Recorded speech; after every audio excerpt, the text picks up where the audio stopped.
গরমকালে প্রচুর ফুল দেওয়া এই যে গাছটা তোমরা দেখছো, যেটাকে তোমরা কেউ অপরাজিতা আবার কেউ নীলকণ্ঠ ফুল নামেও চেনো, একটু খেয়াল করলে তোমরা দেখবে যে শীত পড়তে না পড়তেই তোমাদের কারো কারো গাছ হয়তো শীত ঘুমে গিয়ে ফুল আসা বন্ধ করে দিয়েছে। আবার কারো গাছ বেড়েই চলেছে কিন্তু ফুল আসার কোনো নামই নেই। আবার কারো গাছে ফুল হচ্ছে কিন্তু 2 থেকে 3টার বেশি মোটেও হচ্ছে না। আসলে কিছু কারণ আছে যেগুলোর জন্য এই অপরাজিতা গাছে ফুল আসা বন্ধ হয়ে যাওয়া বা ফুল কম হওয়ার মতো সমস্যা দেখা দিতে পারে। তাই আজকের এই ভিডিওতে আমি তোমাদের সাথে সেই সমস্যার 2টি প্রধান কারণ নিয়ে আলোচনা করব। তাই ভিডিওটা শেষ পর্যন্ত দেখার অনুরোধ রইল। সবার প্রথমে জানতে হবে যে কোনো গাছের প্রধান যে কাণ্ডটা থাকে তাকে বলে 1G ডাল।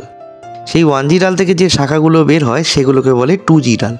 2G ডাল থেকে বের হওয়া শাখাকে বলে 3G ডাল, আর 3G ডাল থেকে বের হলে সেটা হয় 4G ডাল। এভাবেই শাখার সংখ্যা একের পর এক বাড়তেই থাকে। তোমরা ভিডিওতে নিশ্চয়ই দেখতে পাচ্ছ আমি আমার গাছের এই 4G শাখার আগাটা কেটে ফেলে দিয়েছিলাম। সেই 4G ডাল থেকেই এখন যে 5G ডালগুলো বেরিয়েছে সেই ডালগুলোতেই কিন্তু ফুল এসেছে। অপরাজিতা গাছে সাধারণত 4G বা 5G ডাল থেকেই ফুল আসা শুরু হয়।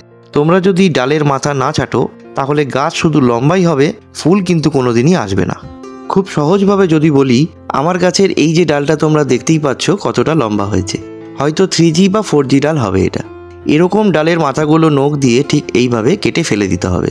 তাতে কি হবে, আমার গাছের এই যে ডালটা তোমরা দেখছো, কিছুদিন আগে আমি এই ডালটার আগাটা ঠিক এইভাবেই কেটে ফেলে দিয়েছিলাম। ফলাফলটা আজ তোমাদের সামনে। ডালটার পাশ দিয়েই নতুন শাখা বের হতে শুরু করেছে, আর সেই নতুন শাখাগুলোতেই কিন্তু কদিন পর ভরে ভরে ফুল আসবে। তোমরা যত বেশি শাখা বাড়াতে পারবে গাছে ফুলের সংখ্যাও ততই বাড়তে থাকবে। প্রুনিং করার সাথে সাথে গাছে খাবার দেওয়ার দিকটাও খেয়াল রাখতে হবে। আমার হাতে তোমরা যেই জিনিসটা দেখতে পাচ্ছ সেটা হচ্ছে NPK 10-26-26, যাকে অনেক জায়গায় সুফলা নামেও চেনে। এটা তোমরা তোমাদের কাছের যে কোনো নার্সারিতে খুব সহজেই পেয়ে যাবে।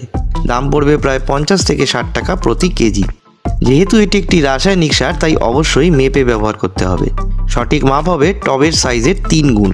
মানে এইরকম 8 ইঞ্চি সাইজের একটি টবের জন্য 10 থেকে 15 দিনের ব্যবধানে 24 থেকে 25টা দানা দিলেই যথেষ্ট। আজকের ভিডিওতে তাহলে এতটুকুই।